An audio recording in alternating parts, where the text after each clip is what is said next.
David Calvert here with another Monday Marriage Minute. We've been talking about the phrase and the vows, until death do us part. And we spent the last couple of weeks talking about what it's like to try to balance the role of being a spouse and a caregiver when your spouse has a serious illness. And we talked last week a little bit about also dealing with the death of a spouse, preparing yourself and going through that and what that's like. I talk about it also in my blog. You can find that on my website, davidcalvertlpc.com, if you want to read a little bit more about that. Today we're going to talk about loving again and remarriage after the death of a spouse. Both Diana, my wife, and I have been through this.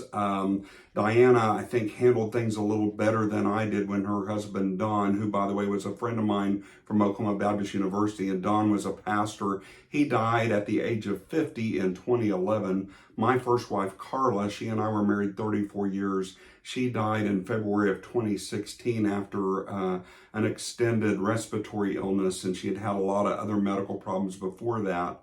Diana waited 7 years before she really began to pursue the possibility of loving again. She waited until God brought me into her life and brought her into my life. It was kind of a miraculous thing. How that all came about was really that you could see the hand of God working in that.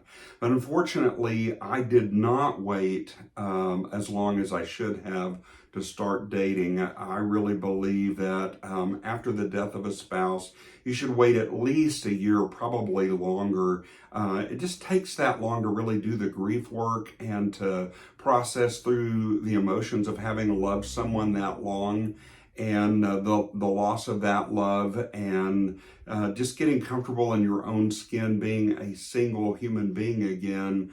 And I did not do that. I let the loneliness and the longing for companionship that I felt propel me into dating much earlier, really, than I was ready to. And I unfortunately went through a couple of dating relationships that were not good, were not healthy, and were actually probably harmful to me and to the other person as well. Also, there was some collateral damage in that. I think it had some impact on my kids and my grandkids. So I really wish I had listened to people that tried to tell me that.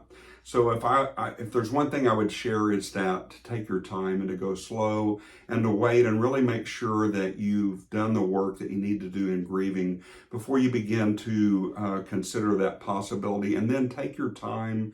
Find, if you're going to try to look for love again, really let God guide the steps. Find somebody that has some things in common with you and that has similar dreams and visions for their life that you do, and somebody that's going to complement what God is trying to accomplish in your life for the next step of your journey.